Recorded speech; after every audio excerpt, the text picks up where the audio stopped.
रही है।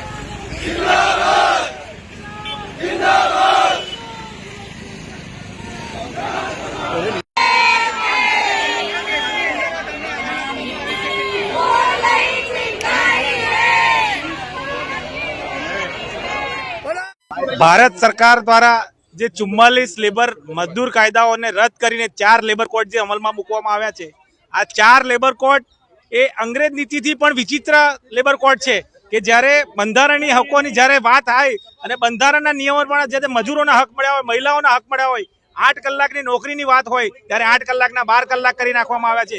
ગ્રેજ્યુટીના નિયમોમાં ફેરફાર કરવામાં આવ્યો છે. આ તમામ કાયદાઓ મજદૂરની શોષણ વિરોધી નીતિ છે.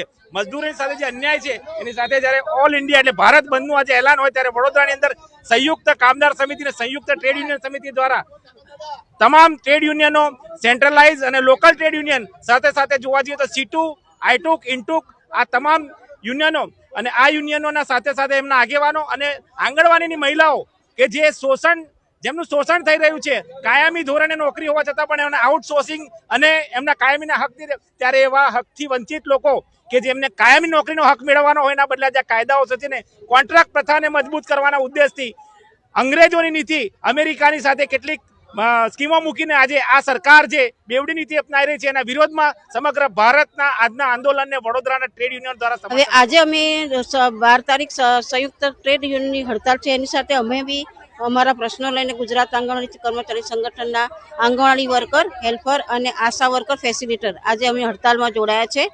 આજના દિવસે અમે હડતાલ પાડી છે. અમારા મુદ્દાઓ છે કે સરકાર અત્યારે એક બહુ જ ઓછા આંગણવાડી વર્કરનો 10,000 પગાર છે અને તેડાગરનો 5500 અને આ લોકોને આશાને એને ઇન્સેન્ટિવ આપે છે. તો અમારે અત્યારે લડતમાં સરકારે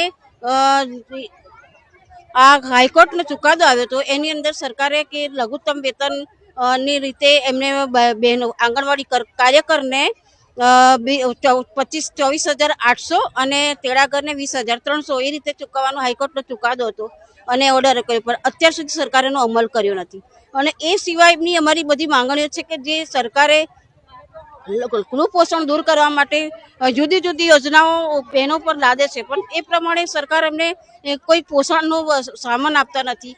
એમના જે પોષણના જે દરો છે બહુ ઓછા પ્રમાણમાં. આજે કોર્પોરેશન ગ્રામ્યના બહેનો લગભગ 1,000 જેવી બહેનો અમારી આજે જોડાઈ છે અને આજે બધા અમારે રજૂઆત માટે સરકારને અને બીજું કે જે કેન્દ્રનું બજેટ આવ્યું તો સરકારે એના હાઈકોર્ટનો ચુકાદાનો અમલ કર્યો છે કે કેન્દ્રમાં કોઈ એક પણ પૈસો આંગણવાડી કાર્યકર, હેલ્પર કે આશા વર્કરને આપ્યું નથી. અને એ પહેલા આશા વર્કરોને તો એ લોકોએ જાહેર કર્યું હતું પણ એ પણ નથી આપ્યું.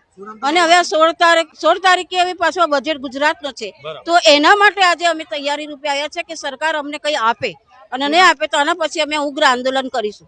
उद्देश्य ये है, सेंट्रल गवर्नमेंट जो कामदारियों के विरुद्ध में कानून निकाला है, जो 4 कोड के नाम पर नया कानून निकाला है, उसके अंदर ये पूरी तरह से एम्प्लॉइज एंड कैपिटलिस्ट का फेवर में है, ये एम्प्लॉइज का विरुद्ध में है.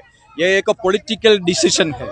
इसके लिए उसका डिसीजन के खिलाफ लोगों को पॉलिटिकली इनको हैंडल करना पड़ता है. इसके लिए जो कामदार है उनको डिसीजन लेना पड़ता है, उनको मजबूर किया जाता है गवर्नमेंट स्ट्राइक करने के लिए.